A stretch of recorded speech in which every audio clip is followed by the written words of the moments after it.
Well, first of all, let's start with the MPP's assessment of Saturday's elections. Were you impressed? Happy with the way things were? Good morning, Senna, and good morning to your listeners and viewers. Now, I know you run a live stream, so I acknowledge your viewers too. Senna, I should throw that question back to you. Were you satisfied? Your assessment would be deemed by your listeners and viewers more objective than mine. What's your assessment? Unfortunately, you were the one who organized the elections. And when you Yeah. give people work to do, at the end of the day, you do an assessment of the work they have done. So I want to hear yours first. What do you Well, think? interestingly, this election was organized not by the MPP, but by the Electoral Commission. Yes, That that's why I said you executed the gave election. the EC work to do. Yeah. And they did So their that's why I'm work. The also police were inviting you everything. to So, assess uh, because no, you say I the would like to hear yours. In fact, my what listeners want to hear yours. Don't worry, I'll share so mine later. it was a good election. We commend the EC. They brought to bear all their protocols as though it was a national election. The police did a very decent job. I commend the IGP, Christian Yohonu, for a commitment that he delivered well on. We expect that this will be their posture going forward and in all public engagements that they are disciplined and they are focused on maintaining peace and order. So we commend them very highly. There was no journalist that suffered any confrontation with the police that resulted in any assault. The process was very fair, as the EC has done, and the police have provided very solid security. So we commend them. We commend them. And Senat, that is your assessment. It was a very good process. People within and without, even including the National Democratic Congress, have found it a very fair and a peaceful election. And then there's a portion of the candidates, because you were, for you to have put together pace packs, everybody felt you were worried about perhaps what will happen on election day. Did they conduct themselves the way they promised to? Well, I mean, that is a product of time. We'll be able to know that as we go ahead. We'll go along in time. But as I said, the kickback necessarily was not a product of fear. It was good measure intervention to ensure that what we know naturally should be the behavior of people in election is adhered to. Just document that for good measure. And as I told you the last time when I was in your studio, just as we like to have a peace pact in a national election, I think that is a good practice, and the MPP has embraced that. So the conduct thus far has been consistent, and we are happy. Again, so commendation is in order for the unsuccessful candidates in the presence of Honorable Kennedy Japan, Dr. Bernard Champon, Dr. Yao Seidichu, and Engineer Kopna Japan for their swift concessions and the demonstrable commitment, at least from the words that they spoke at the declaration, that they are committed to support the flag bearer, His Excellency Dr. Baumia, to win for the New Patriotic Party the 2028 election. So that is evidence of their commitment, and I expect that it will get better from here. Mm. There was one particular thing, though, it's become associated with delegate elections, the open demand for cash. Did you see some of the videos? Were you worried at all? Yeah, I saw that. But that's something that all of us will have to work to address. That's what we have to work to address. It's a conduct pervasive in all political parties, NDC, MPP, at least we know that. So these are sites that are not very promising for democracy, and we all have to work to deal with it. I see. How best do you think we can deal with it? Well, I mean, by openly denouncing it, by having a constructive conversation about it, and also perhaps to have the Electoral Commission do its job. The Electoral Commission is the regulator of the political parties. It must do its job.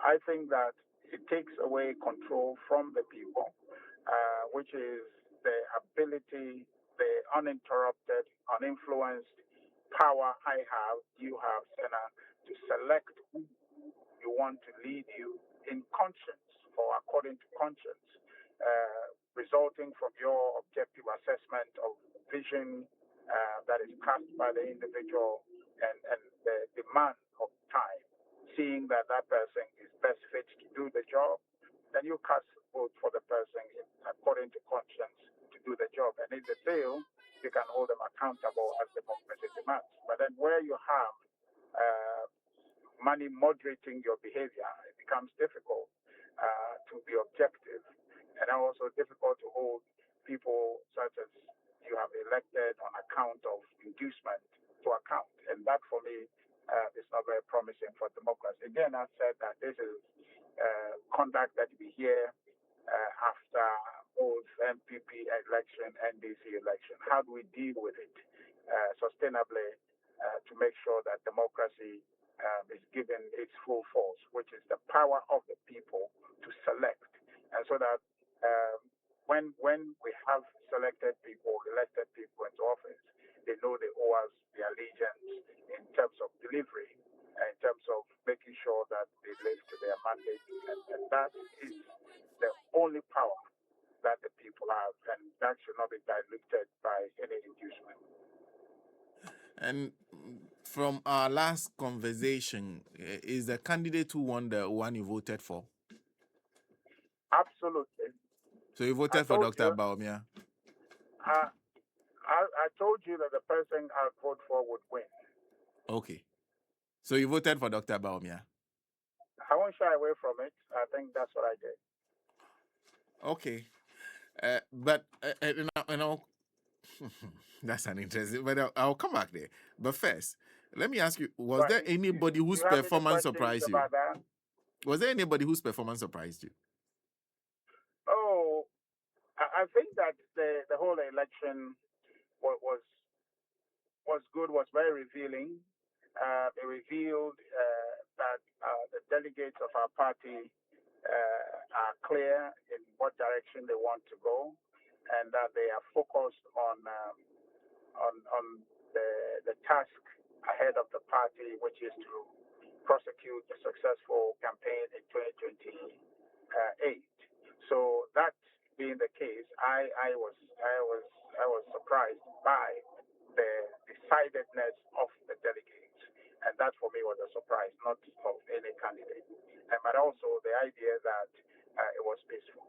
That for me was a revelation, but I knew that Dr. Baumia was going to win, and the rest of them were not going to win. So pretty much there was no surprises apart from the resoluteness of the delegates. That for me was great. Did you campaign for Dr. Baumia? Well, unfortunately, I couldn't campaign openly because of where I sat.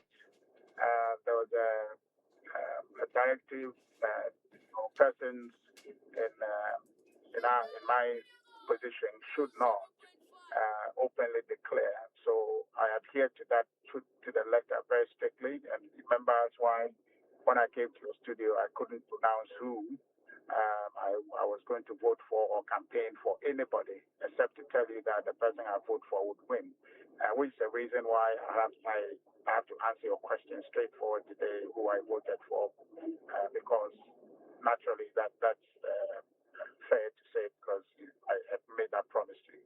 So yes, the whole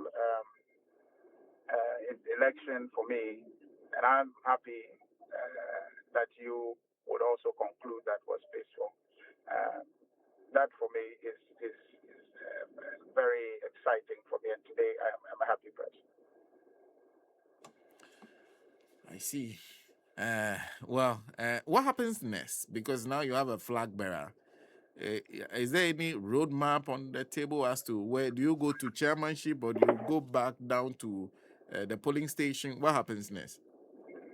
Well, the next on the agenda is to win. And so, Senna, To you win. and I were to win the 2028 election. And so a list of processes will unfold, internal mechanisms will be put in place, making a case to the Ghanaian people, which is the point I was going to say that you and I were going to work very closely to ensure that Ghanaians understand that the NDC government is a big disappointment to the good people of Ghana, especially to the young people, to farmers, and to workers in this country. The government is a big disappointment. Absolutely. Except This you government. want to say, sorry? This government is a big disappointment. This government is a big disappointment because How? the young person who voted in 2024, who was told that a certain 24-hour economy was coming, they have not seen it. But The even cocoa farmer, I'm coming. The cocoa farmer who voted and was promised by Dr. Atufo saying that cocoa should be paid, they should be paid per bag about 6,000, 6,005. Today they haven't gotten that. In fact, they can barely be paid for what cocoa they are selling. That's a massive disappointment for the worker. That President Mahama came in saying that cost of living or base pay will be increased when the economy performs. They must be happy to accept a 10% increase in 2025. They did, and the promise that when the economy performs, all of us will share in it. Today they are saying the economy is performing, but the share of workers' part in that progress is actually reducing. President Mahama gave base pay increase in 2025 10%. In 2026, he has reduced that to 9%. Meanwhile, our utility costs have gone up by some 15%. Water, electricity has gone up by some 10%. So how is that good news from a government that promised that it was going to improve conditions for people? So definitely it's been a disappointment. And they keep telling us, and somehow, Senna, you are buying into that narrative that, look at the fuel price, look at the city. The question I ask is that how is that translating into cost of living? Notwithstanding the fuel price and the currency, which they have done artificially, how is cost of living in Ghana compared to 2024? It's worse. the currency they've done. Okay, can I start from? Okay, one. You said they've done the currency artificially. Did you say that? Ms. Ahiagba? Okay, I've lost. It seems I've lost Richard. 23 minutes past 9 here in the studios of Radio Gold 90.5 FM. We have a few more people to talk to. Some other day. Anyway, the reason we called him, we've dealt with that. So we have a few people lined up to talk to. So